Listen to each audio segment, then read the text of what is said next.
Over all the weeks, Akudama Drive fans have speculated who the traitor could be, and while I have seen a few Doctor guesses, I think the vast majority of us, while we did assume anyone could be the traitor, Doctor was lower on the list because, well, it just made sense. You know, the seemingly ordinary girl gotta be a traitor, courier gotta be a traitor, cutthroat could be a traitor, hoodlum could be a traitor. But it ended up just being the most self-serving character wanting to get off the Akudama list, being the traitor. And Doctor makes the most sense, but I honestly was starting to believe some of the wild theories of being like, you know, everyone's talking about traitors, but what if there is no traitor? I'm like, you know what, you might be onto something, and then a traitor happens. I just wasn't expecting the reveal so soon. Episode 7, 5 episodes to go, and it feels like we just started an entirely new show, but the pacing has remained just as tight as it's ever been. Blasting off to the moon, which seemingly the moons have been destroyed, so where are you actually going to go? Is the sister going to recalibrate where the rocket's going? Is there like a settlement on the moon that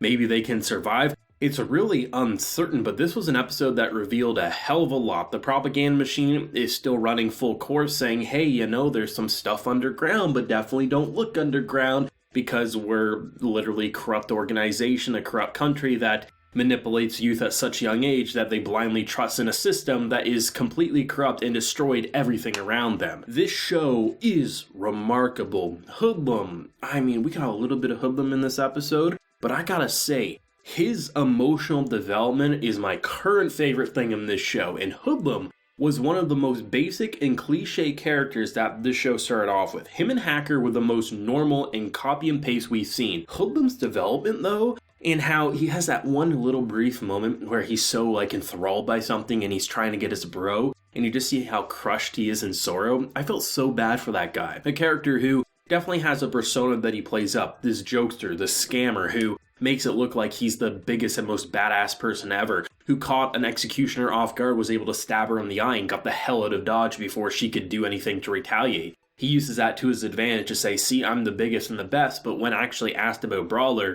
he is crushed and he's defeated. He's willing to kill people for the lack of sympathy that these kids are giving them. And it's so interesting that they actually committed to Brawler's death. I walked in this episode thinking they were going to reverse it, because rightfully so, you could assume with Doctor, someone who's literally had her throat almost like completely obliterated, has healed herself. There's so many ways that a very ridiculously buff character could survive wounds. And they committed to his death seemingly. I would be so disappointed if come episode 11 he's alive or something, because, you know, this is an emotional death here. You really got to commit to it, and so far they have, and it really does allow for someone like Hoodlum to really start standing above and dropping the persona and take priority into his own hands. It's very interesting to see a character who was so basic and cliche start to evolve into someone who screams Hoodlum rather than here's another prankster, clearly sarcastic liar. No, this is Hoodlum who's actually finally starting to face reality rather than hiding from it. Information about the children, I have to say, completely caught me off guard. Immortality doesn't shock me too much. I did think they were robots. It did seem like the most obvious to me based on the technology. But the idea of a facility that had thousands and thousands of these kids who all almost look identical, and the idea of only one is seemingly getting experimented on, which did raise a red flag or two, I have to admit, but at the same time, I understood why he was so gung-ho on only letting the experiment be done to him, because if you start complaining, then maybe they'll do it to you as well. And the moment where he finally comes out of the room, and you're so used to it because they pretty much repeat the same imagery time and time again. He gets his gift, and it's cute, it's sweet, you know it's gonna end horribly, but it just gets you like used to it. So when he finally does leave the room and the gymnasium's empty, it's kind of horrifyingly soul-crushing. And to see the cat that we saw at the beginning of the show, and apparently that's the teacher, and then when you see who's the one behind this, it's just a machine by the looks of it, saying, you know, we're harvesting all of these siblings to make a immortal one because you're going to be basically sacrifices to Kansai. And I'm like, wow, that's, you know, I really was firmly believing these kids were kind of like almost emotionless robotic creatures. But no, they seemingly do have emotions. It's just because of their upbringing and their creation. It almost feels like they have almost a machine-like persona, but clearly care so much. And the thing that really surprised me was when you see the cat before the reveal of what happened with the whole immortality angle, I figured the cat was going to be hacked into by obviously the brother, and that's how it was going to go down.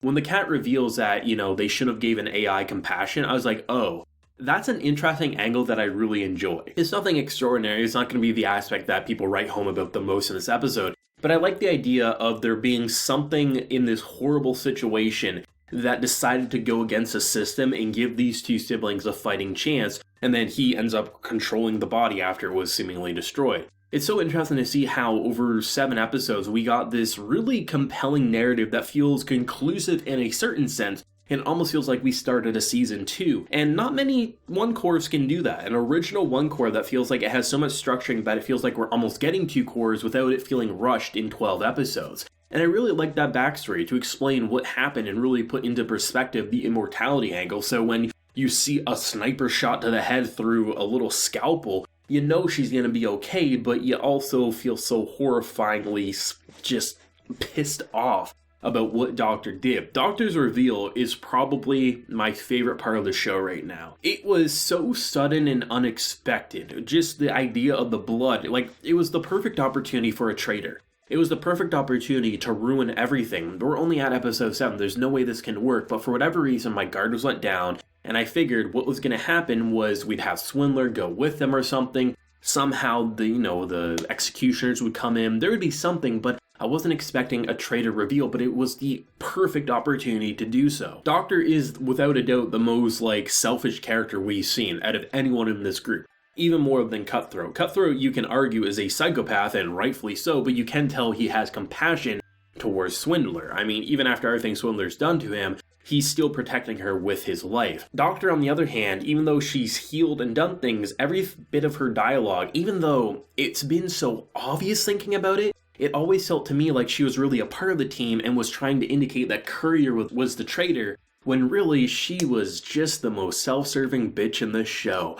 And she's gotta go. This girl not only got paid $1 billion, she got took off of the list and now can live a life of luxury if she survives. Holy shit. I honestly don't know how you would kill Doctor, and I think this is probably one of the best ways to take Doctor out of the equation, because she is kind of the way to not let anyone die as long as she's a part of the main group. Brawler being on the bridge or whatever, she's not a necromancer, she has to be around the person before they die. So by making her a traitor, you remove probably the only issue you could have in the late game of having immortality on your side. And the immortality that we do have on our side are 2 kids that can't pass it along, they can only protect themselves. This episode was remarkable and really turns a show that could have been easily a mission of the week, cliche, fun action, beautiful art and animation, great sound design, into something that has a compelling story with great character development. I'm still hoping Hacker pops back up into the mix. I think there's a lot of possibilities with him, and the fact that with how they end this episode, I feel like we will see Hacker again someday. Especially since it was referenced if only Hacker was here, this would have been a wet dream for him basically, because do so many things with this technology. I don't feel like they're going to completely get rid of him. If they do, I feel like that might be the only issue I have with the show currently, but we have 5 episodes to go. Who knows if Hacker will come back or not. I mean, this was a great episode, a lot of twists and turns. It just feels so rewarding and so unexpected, but so perfect that it couldn't have been any other way. And I don't know where you go after ending the episode like you did, with shooting to a moon that's been obliterated and has been falsified for so long to look like it was still whole. I honestly think the propaganda to the show is one of the absolute best aspects to it. The children's program continues to be such a great way to show how they raise people in this society to blindly trust a system through such a young age, because children's programs will shape kids. That's why certain ones that teach them valuable life lessons that the parents won't necessarily teach them are so important, so they hopefully will grow up into a good person. But when you get Bunny and Shark teaching you how your government's the best thing ever and it's a complete psychopath, that's how you know you gotta get the hell out of Dodge. Let me know your thoughts and feelings of theories down below. Did you see the Doctor twist coming? Be honest, I know there's a couple of people, but if I see everyone saying, of course I knew Doctor, I'm gonna know you're lying. I've been seeing your comments. If you enjoyed the video, be sure to leave a like to show your support and hit that subscribe button if you're happy new around here. So until next time, everyone, please take care and have a good one.